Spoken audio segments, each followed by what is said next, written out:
بھائی قربانی سے متعلق کچھ مسائل سن لیں.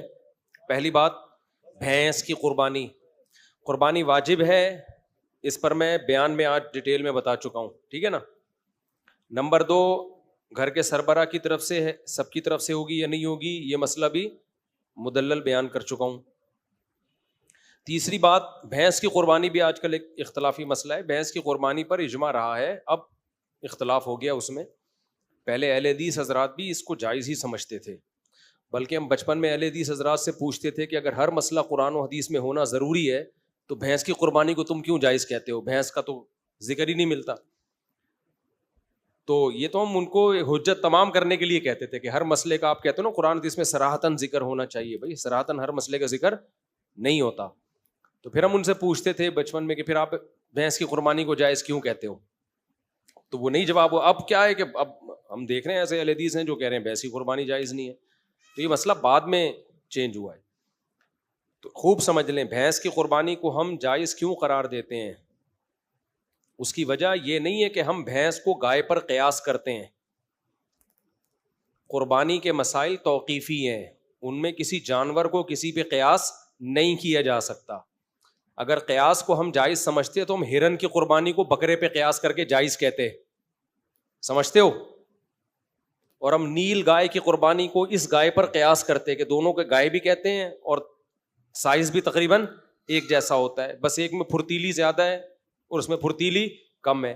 تو قیاس تو جب ہوتا ہے، یہ قیاس تھوڑی کیا ہے، یہاں قیاس جائز نہیں ہے، کیونکہ یہ 4 جانور ہیں جن کے اللہ نے ہمیں قربانی کا حکم دیا اور وہ توقیفی ہیں، ان پہ قیاس نہیں ہو سکتا. تو سوال پیدا ہوتا ہے پھر ان 4 میں بھینس تو نہیں ہے. تو اس کا جواب یہ ہے کہ بھینس کو گائے پر قیاس نہیں کیا ہے، گائے کے ساتھ لاحق کیا ہے. لحاق ایک الگ چیز ہے، قیاس ایک الگ چیز ہے. یہ 4 جانور جو جائز ہے نا، یہ کیوں؟ اصل میں 4 چوپائے ہیں جو اہلی ہیں، پالتو ہیں، اور ان میں خاص قسم کے مفاد ہیں. تو اس معنی میں بھینس اور گائے ایک ہی چیز ہیں. اس کے بھی وہی مقاصد ہیں جو گائے کے مقاصد ہوتے ہیں، اور وہ بھی گھریلو ہے، وحشی جانور نہیں ہے. تو قربانی کے جانوروں کی جو جواز ہے نا، اس کا تعلق گھریلو چوپائے ہونے اور گھریلو چوپائے نہ ہونے سے. اب ہمارے جو اہل حدیث بھائی ہیں وہ کیا کرتے ہیں، ہمیں میڈیکل سائنس کے ثبوت اور عرف پیش کرنا شروع کر دیتے ہیں کہ بھائی دیکھو گائے میں اور بھینس کے ایٹیٹیوڈ میں بڑا فرق ہے. گائے پھرتیلی ہوتی ہے، بھینس سست ہوتی ہے. گائے کے لیے الگ قسم کا موسم چاہیے، بھینس کو الگ قسم کا موسم چاہیے. دونوں کے دودھ کے ٹیسٹ میں فرق ہوتا ہے. اس کا جواب یہ ہے کہ یہ وہ فرق ہے ہی نہیں جو شریعت میں معتبر ہو. یہ وہ فرق نہیں ہے جو شریعت میں معتبر ہو. شریعت میں معتبر فرق جو ہے نا قربانی میں، وہ چوپایا ہونا یا نہ ہونا اور اہلی ہونا یا نہ ہونا. اہلی کا مطلب پالتو. اسی وجہ سے نیل گائے جو ہے نا اس کی کیوں جائز نہیں ہے؟ وہ گائے جیسی تو بہت سی چیزوں میں ہے، لیکن وہ وحشی جانور ہے، پالتو نہیں ہے. ہرن کی قربانی کیوں جائز نہیں ہے؟ اس لیے کہ وہ پالتو جانوروں میں نہیں ہے، وہ جنگلی جانوروں میں آتا ہے. یہی وجہ ہے کہ یوک کی جو قربانی، یاک کہتے ہیں، یوک کہتے ہیں، پتہ نہیں کیا کہتے ہیں اس کو، یاک کی قربانی میں بھی علماء یہی بیان کرتے چلے آئے ہیں کہ اگر پالتو ہے، پل جاتا ہے گھروں میں، پلنے والا جانور ہے تو پھر جائز ہے، اگر جنگلی ہے تو جائز نہیں ہے. تو گائے اور بھینس کے جو مفاد ہے نا وہ بالکل سیم ہے. اس کو بھی گھر میں باندھ کے کھلایا جاتا ہے، بھینس کو بھی گھر میں باندھ کے کھلایا جاتا ہے، اور اس سے بھی دودھ حاصل کرنے کے لیے پالا جاتا ہے، اس کو بھی دودھ حاصل کرنے کے لیے پالا جاتا ہے. وہ بھی جگالی کرتی ہے، وہ بھی جگالی کرتی ہے. تو ہم نے ایسا نہیں کیا کہ بھینس کو گائے پر قیاس کی ہے. ہم نے کہا گائے کا جب شریعت نے اجازت دی ہے تو بھینس اس اجازت میں خود بخود داخل ہے. اس کی ایک مثال دیتا ہوں. قرآن کہتا ہے ماں باپ کو اف مت کرو، ہے نا. اب کوئی کہ گالیاں دینا جائز ہے، اور گالیوں کو میں قیاس کر رہا ہوں اف پر. سوری، گالیاں دینا بھی حرام ہے، گالیوں کو میں قیاس کر رہا ہوں اف پر، کہ جب اف کہنا حرام ہے تو اس پر قیاس کر کے میں نے کہا کہ گالیاں دینا بھی کیا ہے، حرام ہے. ہم کہیں گے گالیوں کو اف پر قیاس نہیں کیا جائے گا، گالیاں اف کے حکم میں داخل ہیں، کیونکہ اف سے لفظ اف مراد نہیں ہے. اف کا مطلب ہے تکلیف دینا. تو تکلیف میں گالیاں تو بطریق اولا داخل ہوں گے کہ نہیں ہوں گی؟ تو جب اسلام نے کہا نا یہ 4 جانور ہیں، تو یہ 4 جانور نہیں ہیں، ان جانوروں میں کچھ چیزیں قدرے مشترک ہیں، تو جو بھی ہوگی اس میں وہ یہی 4 میں ہی داخل ہوگا. وہ سمجھتے ہو؟ چاہے طور طریقوں میں فرق کی کیوں نہ ہو. اگر طور طریقوں میں فرق سے حکم تبدیل ہونا ہوتا تو پھر گایوں میں بڑا فرق ہوتا ہے. عرب میں جو گائے حلال تھی وہ پنجاب کی گائے ویسی ہے ہی نہیں بھائی. عربوں میں جب قرآن نازل ہوا، گائے ذبح کرنے کا حکم دیا، تو کون سی گائے تھی؟ وہ تو سعودی عرب کی گائے تھی نا، مکہ مدینہ کی گائے تھی. اس کو الگ موسم چاہیے، پنجاب کی گائے کو الگ موسم چاہیے، آسٹریلیا کی گائے کو الگ موسم چاہیے. سب کے دودھوں میں بڑا فرق ہے، سب کے لائف اسٹائل میں بہت فرق ہے. آسٹریلیا کی گائے عرب کی گرمی برداشت ہی نہیں کر سکتی ہے. ہماری بھینس تو برداشت کر لے گی لیکن آسٹریلیا کی گائے برداشت نہیں کر پائے گی. آسٹریلیا کی گائے میں دودھ زیادہ ہے، گائے کم ہے، اور ہماری گائے میں گائے زیادہ ہے، دودھ کم ہے. تو اتنے سارے اگر فرق کی وجہ سے حکم تبدیل ہوتا تو پھر تو بہت سارے فرق، خود گایوں میں بہت فرق ہے. آپ گلگت کی گائے کو دیکھو، اتنی سی ہوتی ہے، جتنا مرضی کھلا دو اس سے زیادہ قد نہیں بڑھے گا، جتنا مرضی کھلا لو. اور وہ پہاڑوں پہ چڑھ کے نا ان کے مسل بہت مضبوط ہو جاتے ہیں. یہ والی گائے یہ اسپیڈ بریکر پہ نہیں کراس کر سکتی، یہ پہاڑ پہ کہاں سے چڑھے گی؟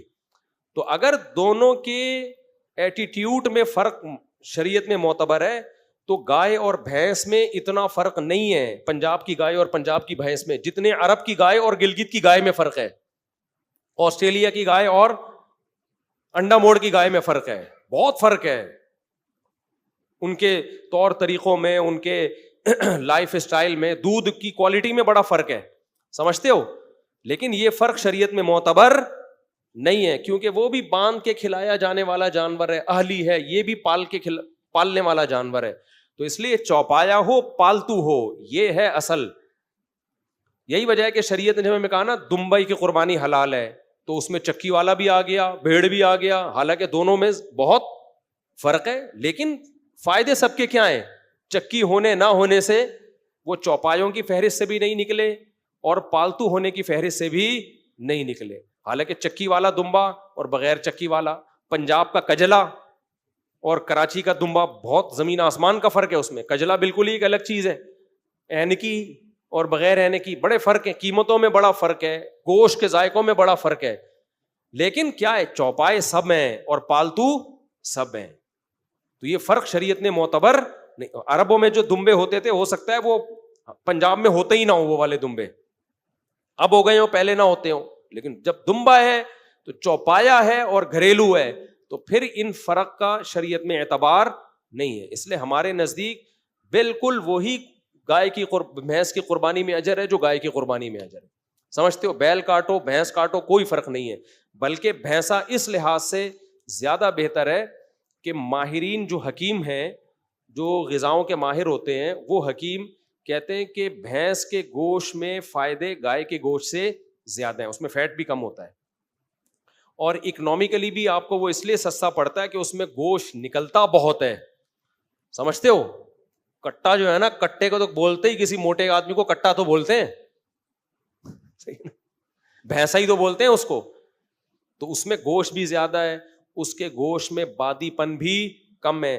جو ماہر حکیم ہے وہ بولتے ہیں گائے دودھ کا پیو، گوشت بھینس کا کھاؤ.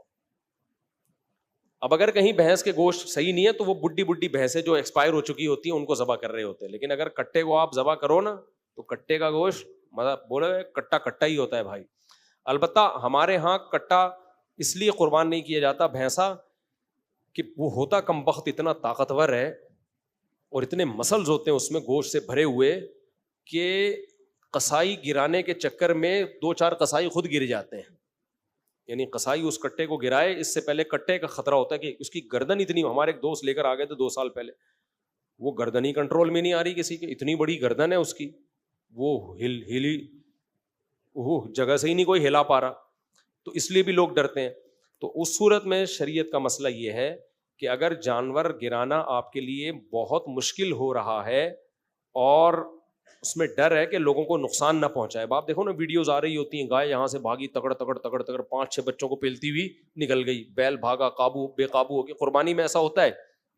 ہمارے ایک دوست نے بتایا کہ ہم ایک بیل لے کر آئے، اتنا تگڑا بیل تھا وہ کسی کو قریب نہیں آنے دے رہا تھا. بس جو قریب آیا اٹھا کے کک مارتا تھا نا. تو کہہ رہے ہیں بڑا ایکسپرٹ کسائی لے کر آئے, کسائی شو بھی بہت مارتے ہیں آج کل نا.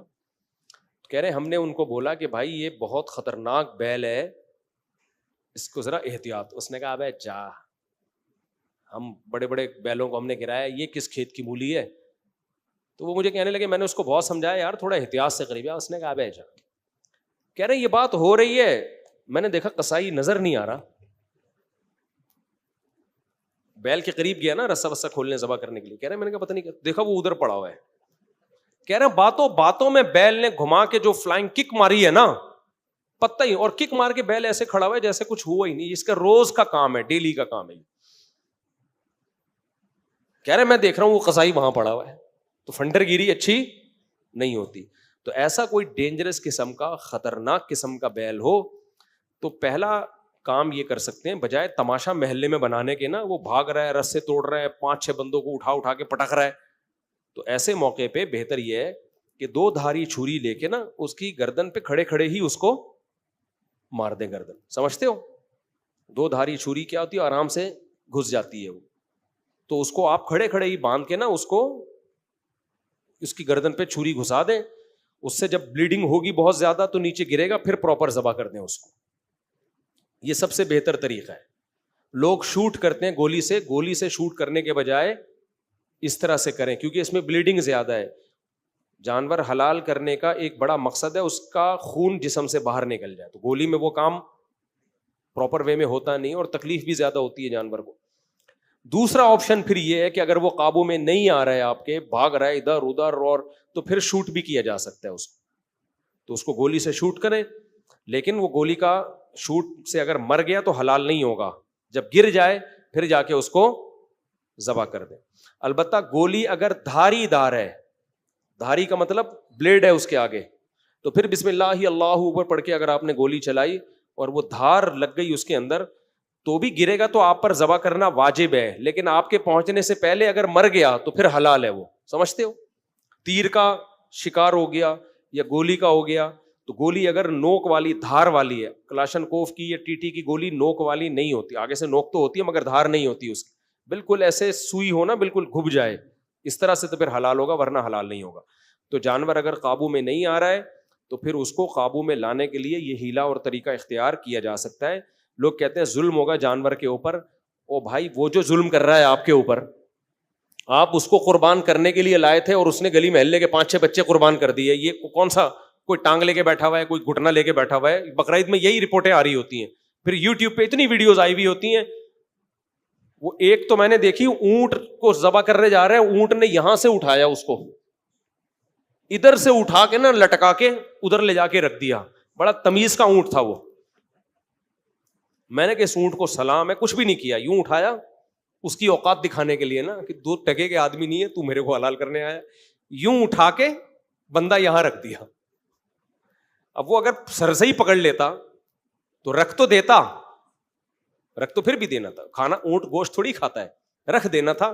مگر وہ بیچارہ پھر کہیں رکھنے کے قابل رہتا نہیں, اس کو صرف قبر میں ہی رکھا جاتا.